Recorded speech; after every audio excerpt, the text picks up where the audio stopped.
Hey, Tony Gaskins here. I want to talk to you about the teddy bear syndrome. Give me 1 second.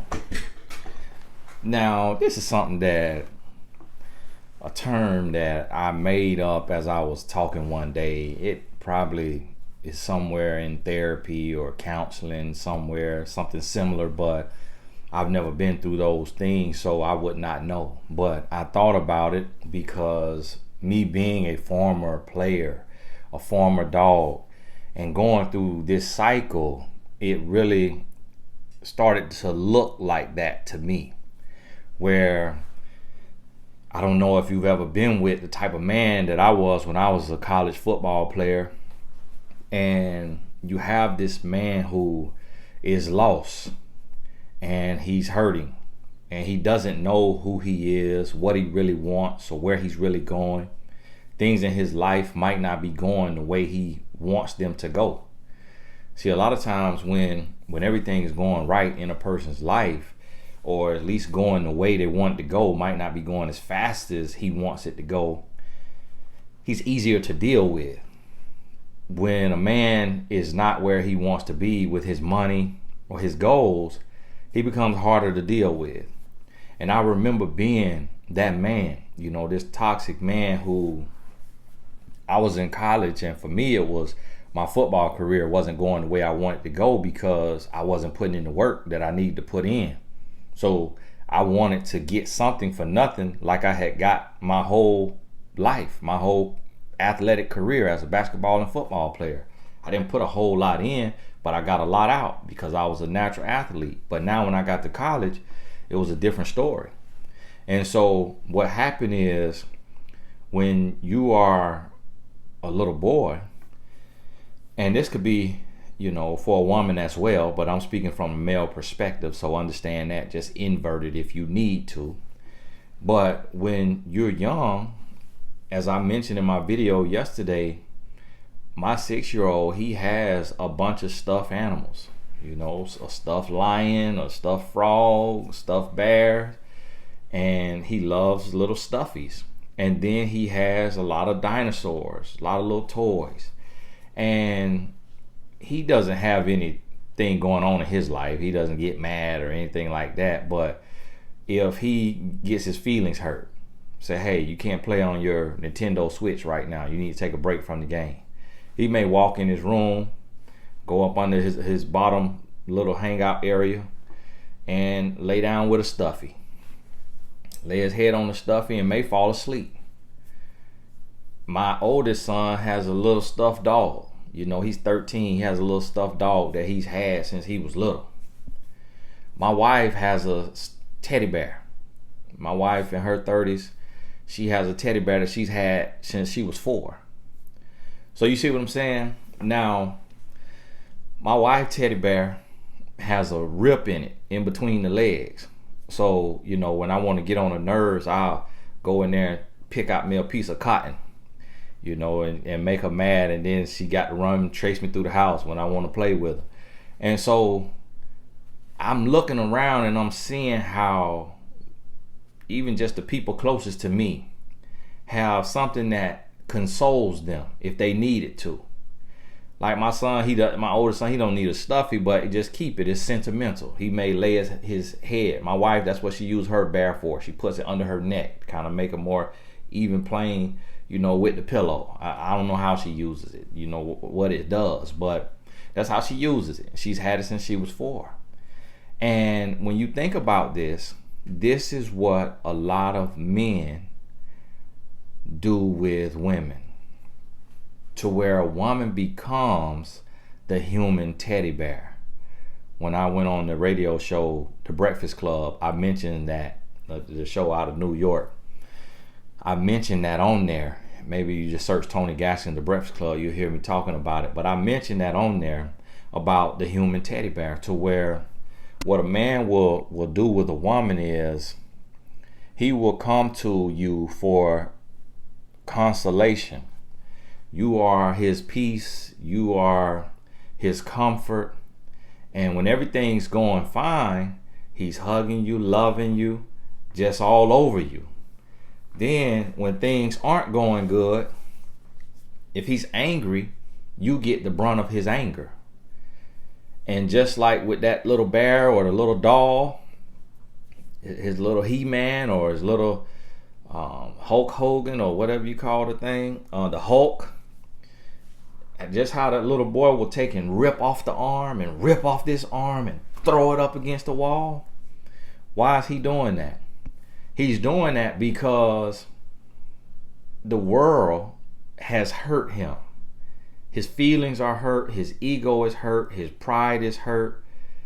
So the little boy, he comes, and because mommy told him that he can't play his game, or daddy said he's coming to pick him up and didn't come pick him up, or daddy told him that he can't get on his game, or he can't go outside and play with the friends today, he gets angry. He has to go. He goes in his room, and he needs something in that room that he's more powerful than.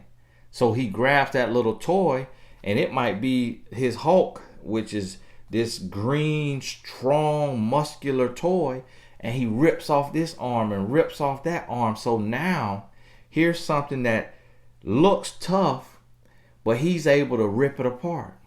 Or his stuffed animal, or his stuffed bear, that if he was in the wild, that bear would annihilate him, that lion would annihilate him, but in the room with these stuffed animals, he's the king. Rips it apart, throws it up against the wall. Then he takes some deep breath, he cries, gets the tears out, takes some deep breaths, and now he looks over, and that toy is the only thing that he has to console him. So now he's like, okay, I'm cool now. I'm calm now. Okay, now I need to get you back. Let me get you back. Put you back together. Hey, let's be friends again. Come on. Like, I'm so sorry. I didn't mean to do that. That's the same thing that when a man becomes an adult, now he switches out his little G.I. Joe, his little Hulk, his little stuffed animal for this woman. And now this woman is his human teddy bear. That's why I call it the teddy bear syndrome. And what happens here is when the world beats him up, his money, he's not making the money he wants to make. He gets fired from his job, or he's on the job and somebody else gets the promotion that he wanted. He's feeling inadequate. He's feeling insecure. He's feeling unaccomplished. This guy has a supercar. He's still in his unsupercar. This guy has 2 supercars. This guy has supercar, truck, old school, 7-bedroom house. This guy got a 6-car garage. He's still parking in his 2-car garage. He might not have a garage. Might still be in an apartment, a condo. This guy got a house with some land. He live in a neighborhood where he stretch his arm, he could touch the next house. So you see, it's so many things that a man is looking at and judging himself by and feeling inadequate. So he's angry, he's upset. So what he does is he goes and he takes it out on his woman. This is an immature, hurting, lost man. This man is more common than not. This type of man is more common than the emotionally intelligent, completely secure man. So 9 times out of 10, you're going to be dealing with and married to this man who has the teddy bear syndrome, and having to check him and call him out on it and work through it, or leaving. And so what he does is he comes to this woman, and different men, depending on his upbringing, depending on what he's seen in his life, different men have different levels of pain that they inflict upon their human teddy bear. So for one man, it might just be a silent treatment. He just gives her a silent treatment so that she has to beg him and prod and just, continue to give him attention. What's wrong with you? What is wrong with you? What is wrong with you? What is wrong with you? and he's just going into this deep fake depression that he's created in his mind. So she can massage his head, both of them, and she can massage his neck, massage his back. She wants to cook dinner for him. She wants to rub his feet because he's silent. It looks like he's depressed, like he's going through. It's not that bad. He's making it that bad for that attention. She is his consolation. She is his teddy bear. Then that's one type of man. That's your most passive type of man. And so he's passive aggressive. That's your most passive type of man. Then you have this other man who he is petty. So he's not just passive, but he's petty. So in the boy form, he would go in the room, look at Hulk, get mad with Hulk, and then go play with Godzilla.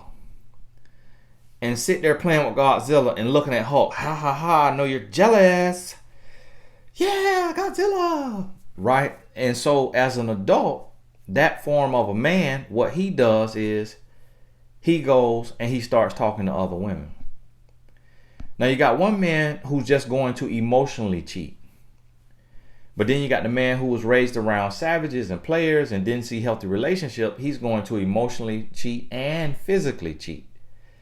And he's going to let it be known. He's going to let his human teddy bear find out.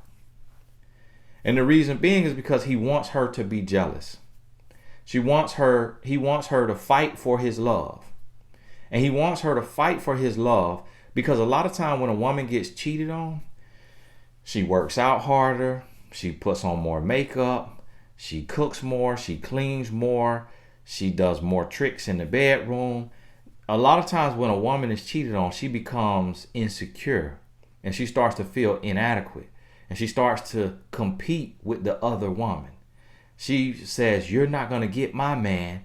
I didn't build my man up for you to just come in and swoop him up and take off and ride into the sunset. Absolutely not. Okay, it's me versus you. We're finna see whose butt is the best, whose breast is the best, breast is the best, whose peach cobbler is the best. I'm talking about the real peach cobbler. Nah, I know I be talking about the other peach cobbler, but I'm talking about actually cooking. We finna see who the best chef. We finna see who the best maid. We finna see who the best housekeeper. We about to see who the best mom. And so it becomes this competition, and that's what the grown boy, that's what he wants. Because he's petty. So he want to hurt the woman like that. So that would be an emotional form. So the first guy, he psychological abuse. This guy, emotional abuse. Okay? Then you have this other man who he was raised in a way that he saw his father put hands on his mother. Or he saw another man put hands on his mother. Or hands was put on him by his father, by his older brother, his uncle. Hands were put on him. The real deal. And so with him, he is physically aggressive. So when he's angry, when he's upset, he comes in the house to throw a temper tantrum. He comes in the house to start an argument, make the woman angry, make her get loud, make her jump bad so that he has a reason to put hands on her. So now in the little boy form of that, you have the little boy who goes into the room and rips the arms off of his, little G.I. Joe, or rips his bear apart because the thread is loose. He ripped the bear apart to the cotton coming out. And then after he calms down, he has to go pick up the bear, take it to grandma, and ask her, can she stitch it back together? So the man, as an adult with his woman, he goes, puts hands on his woman. She black eye, bruised, whatever, hurt. She's crying. She's feeling broken. She's blaming herself. Then he goes and says, hey, he may cry. He may slump down in the corner. He may lay out on the bed like he's exhausted, like somebody put hands on him. He want to lay down like he's exhausted. And then he goes to her, I'm so sorry. I just lost it. It's just so much going on in my life. Like, I just lost it. I'm so sorry. I did not mean to do that. I will never in my life do that again. And he's expressive like that.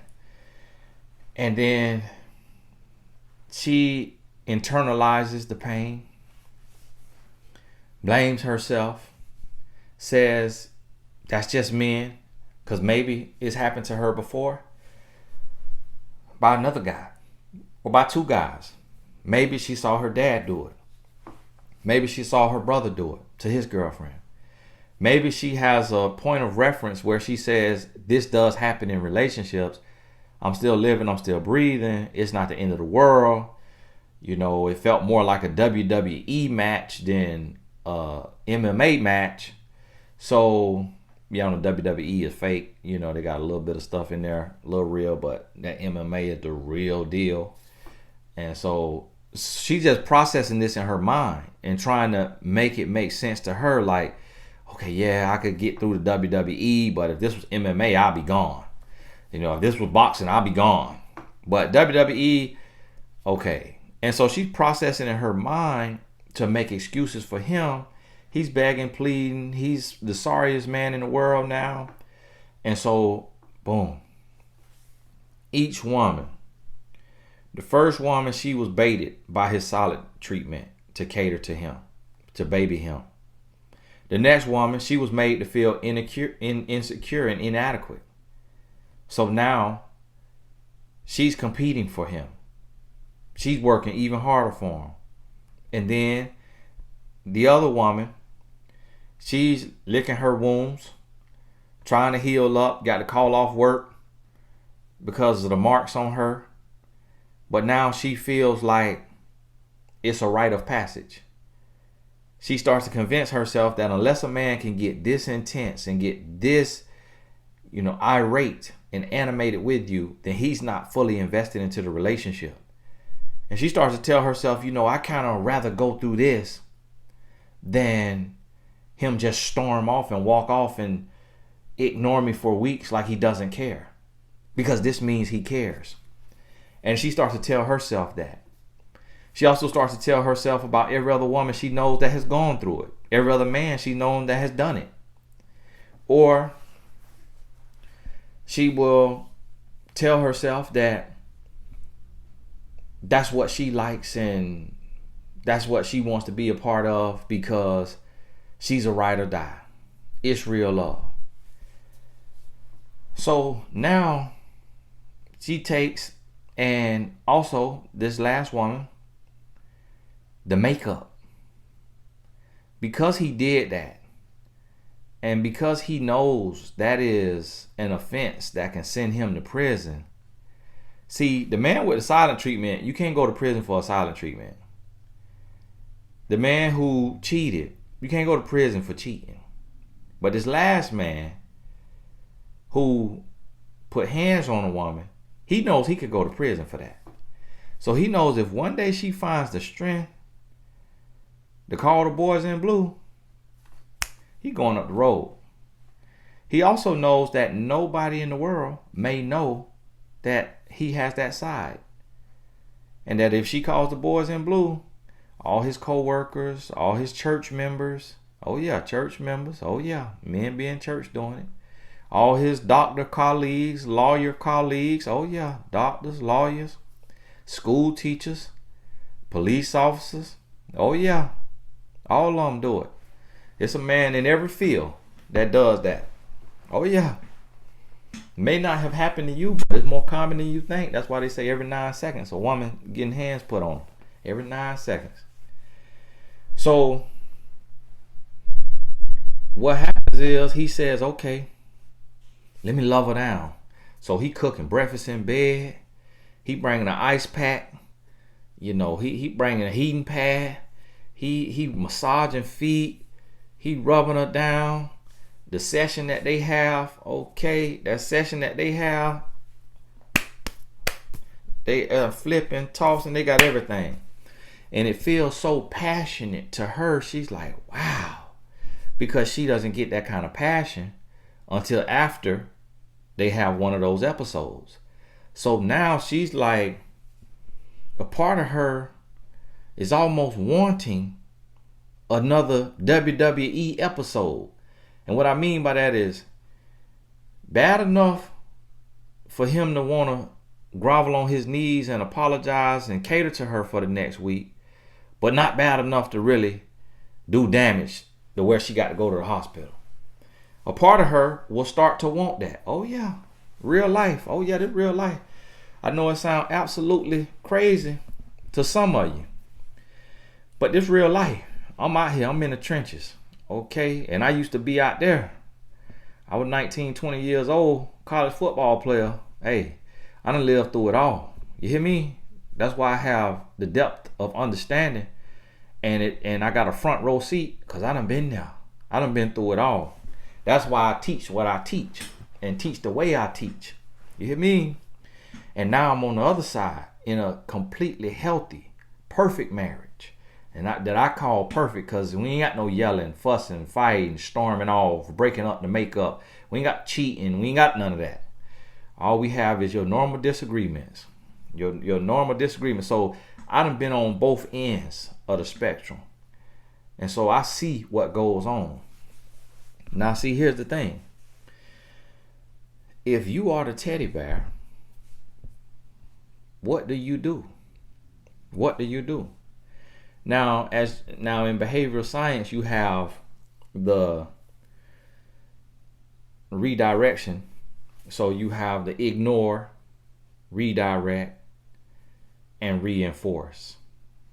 So something that does not harm you physically or harm him physically, you ignore it. Then redirect it, then reinforce the positive behavior. Something that harms you physically or harms him physically, you will stop it. Then redirect it, then reinforce it. So when you are the teddy bear, you have to decide how you're going to handle this. Now see, what you have to realize is there's always antecedent behavior. So what this is the precursor. The actions before the actual behavior, before the actual maladaptive behavior. So before he acts out, or before he does what he does to get his interaction with his human teddy bear, there are some red flags, some signs that happens before it. So with the silent treatment, you may see the antecedent be him not getting a promotion, him getting a pay cut or getting fired, him losing a family member, him going through something in his life. You see that.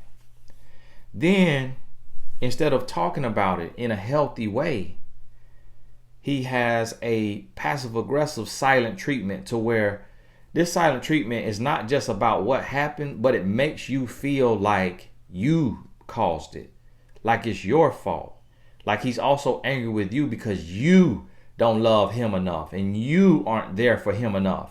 So it also has those implications, and you start to wonder like, wow, what did I do? What did I do? So you see that. So the thing about it is you can be nice, you can be kind, cute and coy, but you don't accept full responsibility for everything that has gone wrong in his life. And you don't internalize and let that make you feel less than, like you are the sole healer for him. No, he has a responsibility to uphold his emotional intelligence and to be a man, to be a real man, and to be an adult, and to grow and to heal and to be emotionally intelligent. He has, the onus is on him.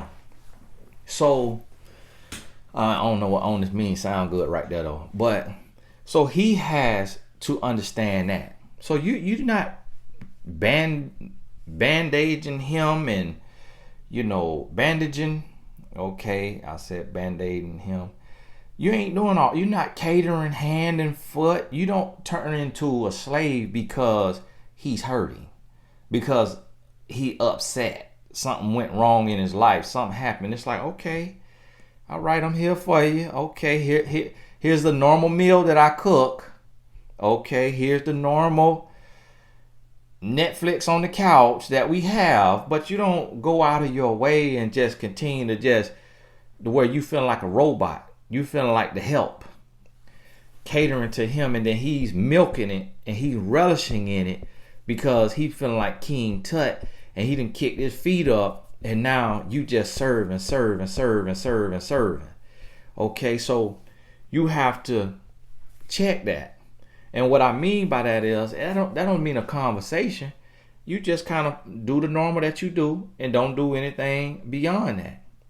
When you're not doing anything beyond that, unless it's a situation like a very close death in the family, and you're gonna have to rub his back a little bit, let him cry on your shoulder, something like that.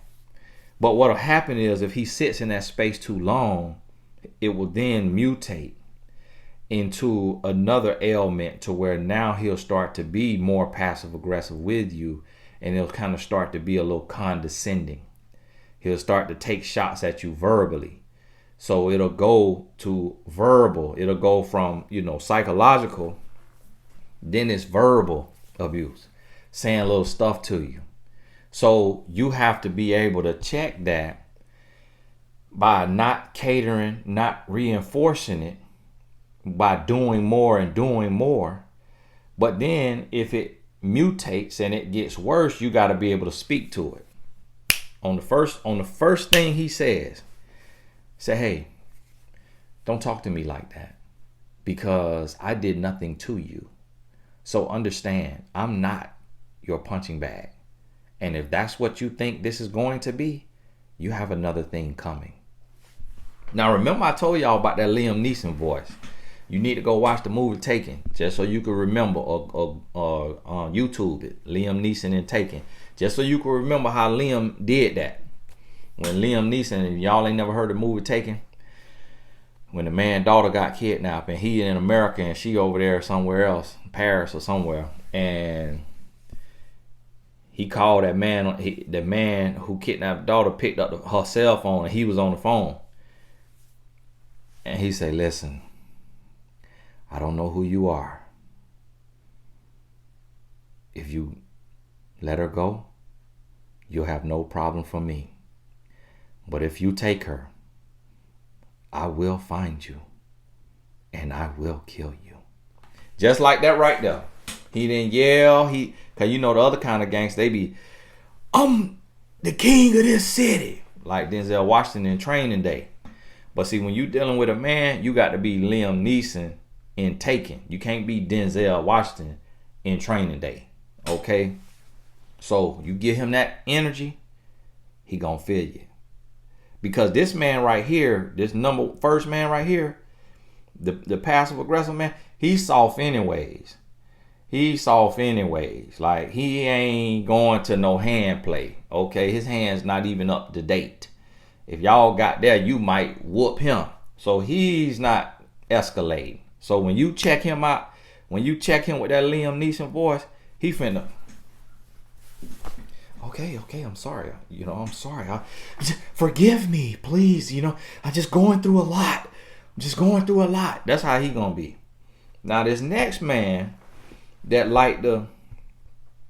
when he feeling down and he going through what have you, you his human teddy bear, he wants some more love and attention, and he start the emotional cheat. So now the antecedent behavior will be him following his ex on Instagram, or him following the big booty girl, or the half naked woman on Instagram, him friending her on Facebook, or friends with his ex on Facebook. Put that out there. Let you see it. Leave that phone face up. Leave the phone unlocked.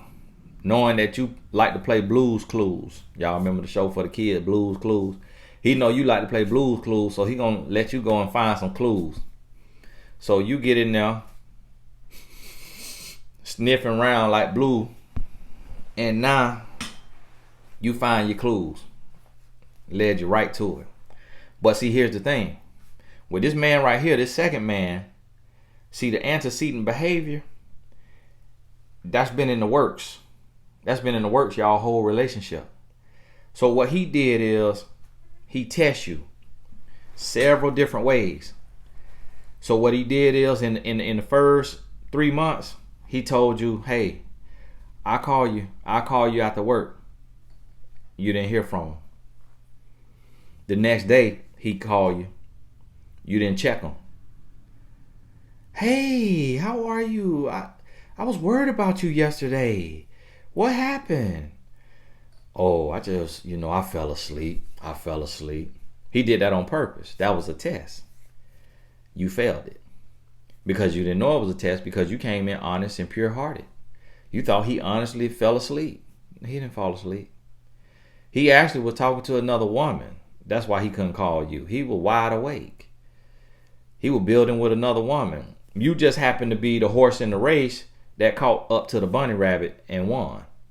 So he tests you there. But he did that 2 or 3 times. You just start to think he got epilepsy. Is that the one that you fall asleep? Or that narcolepsy? I don't know whichever one you know, but you know what I'm talking about. So you thinking he just really falling asleep. He just dead tired from working in the sun all day. And he literally just falling asleep. So you failed the test. Because see, what you were supposed to do is say, hey, I'm big on, like your word. And so,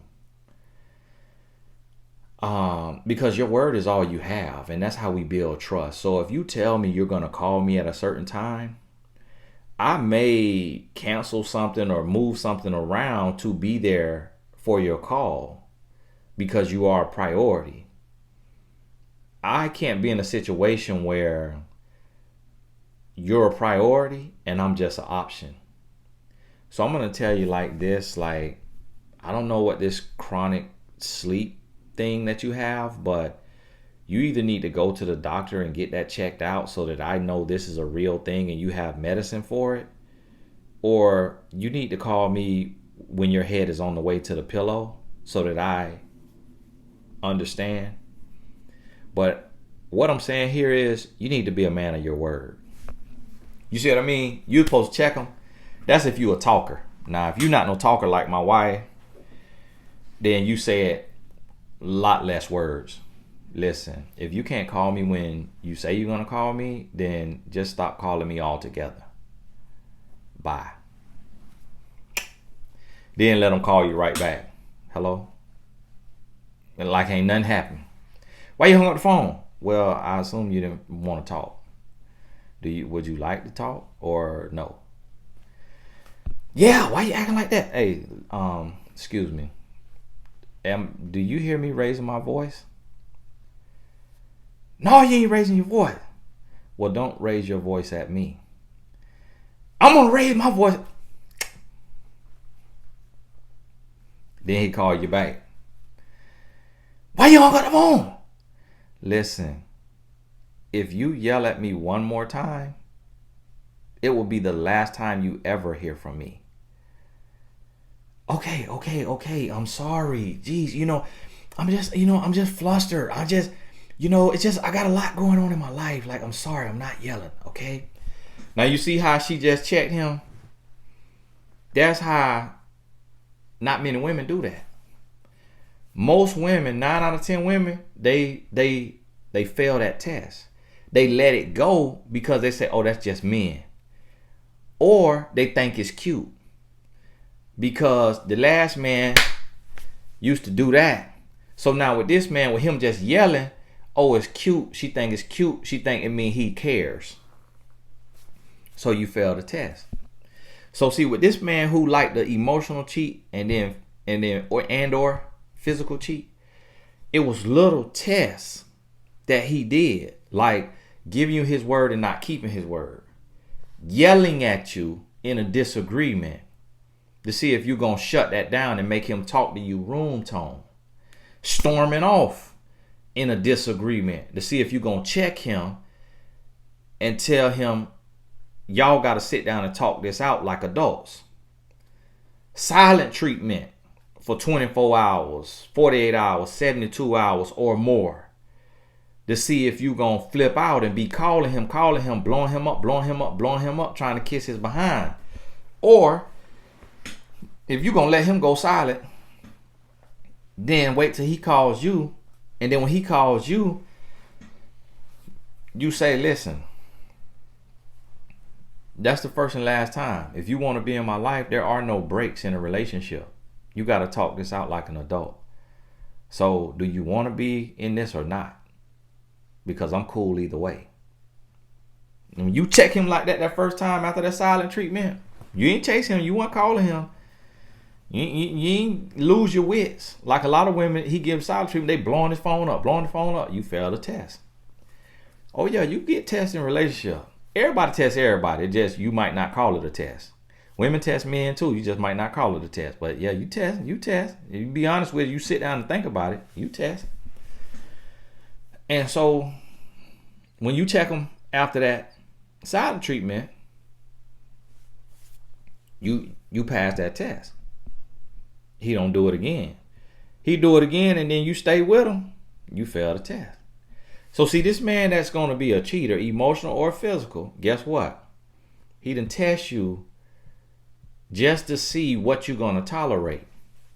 And remember, the good book say the small fox spoiled the vine. Little bit of leaveneth the whole lump. So see, what this man is doing is he giving you just a little bit. He tests you with the little things. And so what it says to him, you send a message to a man. When I tried to yell at my wife the first time and she shut me down at the very first time I tried to raise my voice, that let me know I got to talk to her room tone if I want to communicate with her. When I tried to come in late after saying I'm going to be there at a certain time and she wouldn't let me in, the door was locked and I got no answer, she wasn't waiting up for me, that let me know that I got to be a man of my word and that this woman is not going to wait on me. That it's not going to be no open revolving door that I could come in and out of. I'm either in or I'm out.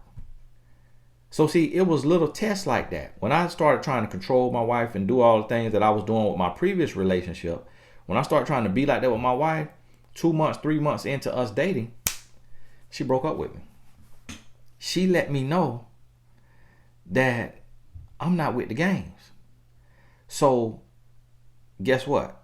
As a man, what I took from that was, if I can't yell at this woman, if I can't tell her I'm going to be there at a certain time and show up hours later and her just open the door, even though she may be fuming hot, but still open the door. If I can't do that, if I can't, control and tell her what to wear, where she at, make her check in with me and always have my finger on her and have some control. If I can't do any of those three things that I was able to do in my last relationship, the relationship before that, the relationship before that, if I can't do any of those three things, then I definitely am not going to get away with cheating. I definitely am not going to be able to get physical with her, calling myself laying the smack down or, whatever guys call it. I definitely ain't going to be able to go there. Because if she'll leave me off of this, just trying to ask a bunch of questions and be, verbally intruding and controlling, this woman will have me up under the jail if we get into something physical. You see what I mean? So as a man is testing you, he's seeing your response, and that lets him know what he can get away with. So this what lets him know if you are going to be a human teddy bear. Because see, what you got to remember, the teddy bear has no feelings. The teddy bear is there for the comfort of its owner. So the teddy bear, you could rip it apart and stitch it back together over and over and over again. You could throw it up against the wall. If you don't want to rip it apart, you just could throw it up against the wall. You could kick it. You could have it up against the wall and just having your own MMA match with it, kicking it. You could punch it in. You just do that teddy bear any kind of way, because the teddy bear has no feelings. So a lot of men are treating a human like a teddy bear. The difference is, as a human, you have feelings.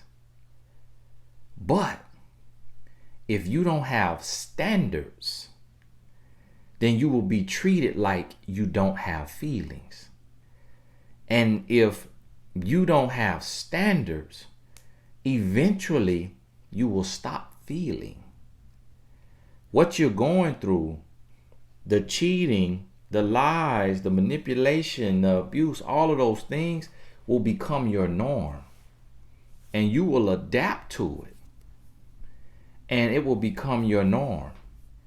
To the point that when he leaves you so that he can go sleep around, you will stay stuck, standing still, waiting on him to come back. And you will actually miss this man who treated you like crap, who cheated on you. You will actually miss him because you didn't have standards and you didn't have self-love. So now you are effectively the human teddy bear, because he can throw you up against the wall, discard you, leave, go out, play with his other toys, come back, and you accept them with open arms. But see, as a human, you can't allow someone to discard you, mistreat you, talk to you any kind of way, throw you up against the wall, figuratively or literally, and then go out, mess around, sleep around, and then come back and you accept them. But that's what so many women are doing. When you see me go live on my Q&A, you see so many women doing that. Or he cheated and now he wants us to work out. Or he cheated, got another woman pregnant, and now he's back and he's begging me and he seems like he's changed and he wants us to work out what to do.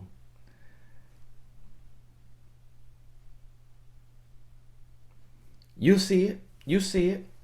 So think about this now. And now this last man, the man who goes all the way and gets physical, he did all them tests combined. He did all them tests combined. So, but see what it is it moves slowly sometimes. See, it may be a lie that you let slide. Give you his word, don't keep his word. Stay out all night. Silent treatment. Ghost you for a few days.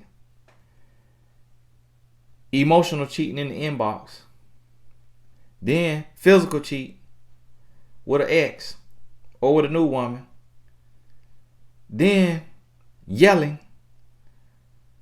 Then yelling and cursing. Then yelling, curse, and a push. Or yelling, curse, and a grab. See, you let all that go. You let all of that go. So now, every single thing that you let go, now you just taught him, okay, next time it's finna be silent treatment, ghost, cheat, yell, curse, push, grab, slap. Then silent treatment, ghost, cheat, yell, curse, push, grab, slap, choke. Now, each time it escalates. So now you done went through, and before you know it,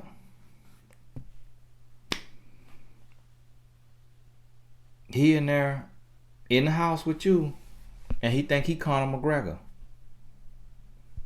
He love the MMA, but he know if he get in there with a real man, He'll get annihilated. So now he want to be Conor McGregor with you.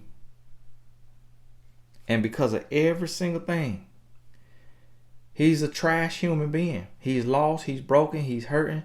But see, a man not just gonna come up to you and in the first month, he's not gonna do that. If you've ever been to that point of physicality, think about all of the antecedent behavior, all of the precursors. Go through it. Take your time. Go through it.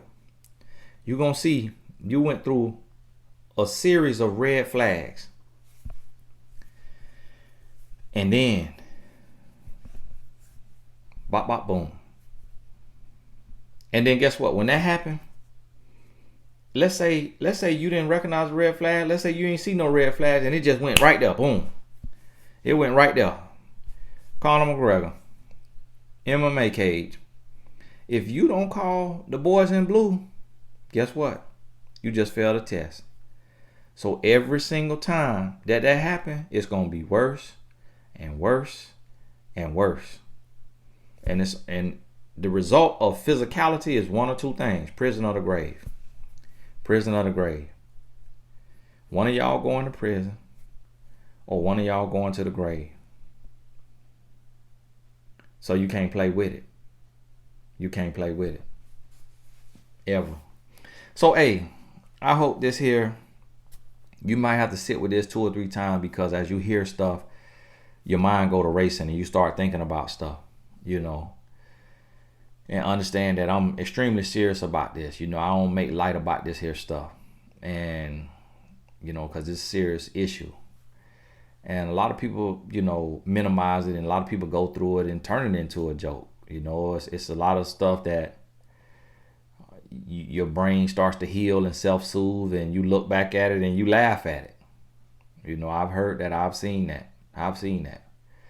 I've coached women and they're like, oh my goodness, he kicked my butt. Woo! When I tell you, wow, that was a whooping I took that day. Woo! What was I thinking? And a lot of women get to the point where they look back at it and they laugh at it. They like, hey, I made it through. But we got to realize that, all of this is very serious, because it's a lot of women that didn't make it through. Your brain is healing and self-soothing, but it's a lot of women that didn't make it through. Some men that didn't make it through. So what you got to realize is, when you're dealing with this, you are a human, not a human teddy bear. You have feelings. You have standards. You have needs. You have desires. You have expectations of the person you give your life to. So remember that. Write them down. Study them. Read them. Write it upon the tables of your heart if you need to. And don't compromise your standards. Don't ignore the red flags. Don't ignore the signs. Because if you ignore the signs, think about it. You going, it say 70 miles an hour. You ignore the sign, you going 90. The sign say sharp curve coming. Next sign say 25 on the curve. You ignoring the signs. You going 90 on a 25 curve.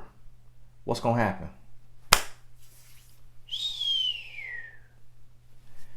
Right off the side of a cliff to your demise. That's what happened in relationships. You die spiritually or emotionally, and God forbid, physically, when you ignore the signs. So look at your relationship that you're in, your situationship that you're in, and ask yourself, am I ignoring the signs? Look at your past relationship and see, what signs did you ignore? If you ignore them.